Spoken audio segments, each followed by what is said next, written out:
Hi, Chris Conway here, and I wanted to talk about the Storm Thieves, who are a singer-songwriter trio of myself, Dan Britton, who's also in Gifannon, and Dave Everitt.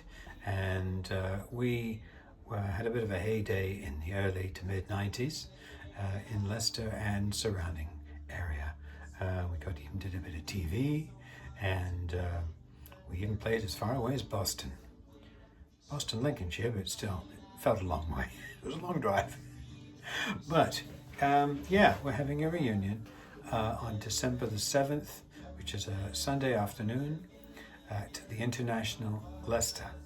And we have our good friend Andy Griffiths opening for us as well, who used to open for us in the days too, but also he's the only one I know who recorded a cover of a Storm Thieves song. But I thought I'd tell the story. Here is one of our publicity things from back in those days. That's myself, Dave Everitt, Dan Britton, and we often stood in a field for our publicity, and you can use sepia. This is a silly photo we did actually whilst we were recording our early albums, our first two albums in the early 90s. But we kind of got obviously comparisons with Crosby, Stills and Nash because of each singing and each harmonizing. We liked harmonizing a lot, and but there are differences. We had a slight Celtic edge sometimes, and I got a bit of a jazz edge, as you know. So we made quite a big sound for a trio. How did it start? Well, Dave had been in my jazz quartet, Solaris, which is a very early quartet. But we were used to improvising instrumental music. So we got together to record an instrumental album in a day. I quite like doing that. We recorded direct to digital tape, and we did a couple of tracks, and then Dan Britton, who I hadn't met then, who arrived, it was his near neighbor, Dave's near neighbor, arrived on track 3 and joined us then, and we finished the album with Dan as well. So that was called Leaf Storm, we called it. It's a lovely cover by Sally Wilson, who did all our covers. And this was called Leaf Storm, Dwellers in the Mirage, and it's sort of atmospheric, jazz, instrumental, folky-ish, and that was that. Well, Dave and Dan at the time were in a duo called the Two Thieves, because I think that had come out of a local band called the Horse Thieves, and I was just getting into songwriting, so I kind of got to join them, and so as this was Leaf Storm and they were the Two Thieves, we became the Storm Thieves, and pretty soon we did our first album. Oh, it's over here because I put it on the player. So professional. Our first album, Up to the Sun, and this was recorded in a weekend, direct to digital tape at Dave's house. This one was done in his lounge over the course of a weekend. And this was our calling card for a while, and it's got quite a mellow feeling to it, because I don't think we'd done many gigs at the time we did this. We just had got the songs assembled, and so that was our first. And it was an interesting process because I had a digital tape recorder, which is pretty early, and doing multi-track recording was impossible on a budget then. I couldn't do it on computer then reasonably. So this recording, you had to get the mix right before you started recording, and doing tests and making sure the balances were right. And I think we added reverb directly through the sort of PA mixing desk we were going through. So it was amazing. We did it in a weekend. Our next album we did, this was in 1993, and this one was in 1994, called Endless Freefall, which is one of my songs on it. And you can tell the big difference here is that we've been gigging a lot, because it's faster, it's got a lot of energy, and we're just flying on some of these tracks. It's got a lot in it, and so we gigged a lot, and there were places. It's a very lively scene here with singer-songwriter and acoustic groups and roots, as it was often called then. So yes, we played around the area in various clubs and things. What happened next was, having done those 2 albums like that, direct recording live, we thought we really ought to do an album in a proper studio. So we used one out in the county, and I can't remember the name of it at the moment. But it really, we really found it quite heavy going, because we couldn't play. We were used to jamming together and playing together and being in separate booths and recording things separately. You do your harmony next, okay, next you do your harmony, and so on and so on.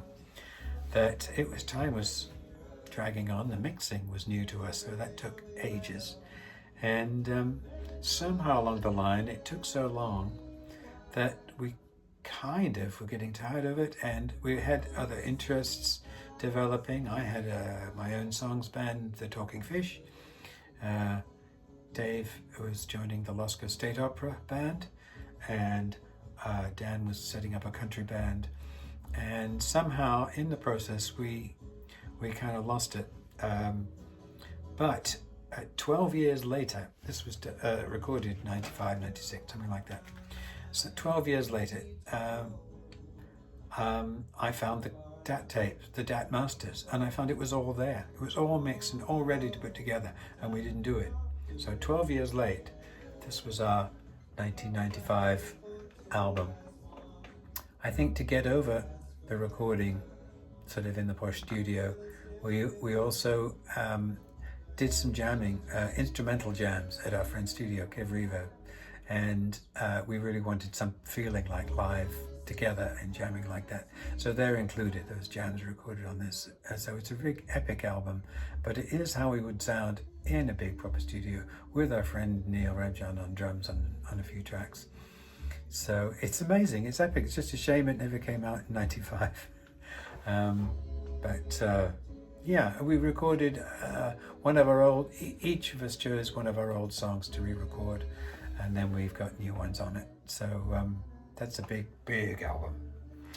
But chronologically, if that was 1995, in 96 we released this live album, Captured Live, which was done at Leicester's Guildhall, which is a historic old building where Shakespeare once played himself.